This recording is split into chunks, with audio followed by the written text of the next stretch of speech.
Hello guys, 6:30 pa lang ngayon dito sa dito ka talaga sa bukid sa may Palayan Lampi. Ay sobrang mahangin talaga, ang malamig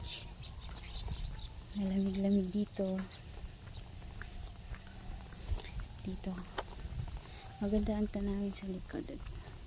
Maglalakad ka. Yan ang ito lang sa paligid ng kapitulong. Tapos sobrang mahangin.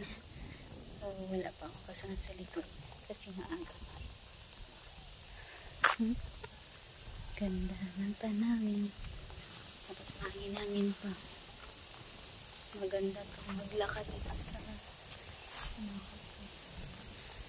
maganda pang maglakad dito kasi mahangin-hangin pa. Yan. Mga pagkakasya.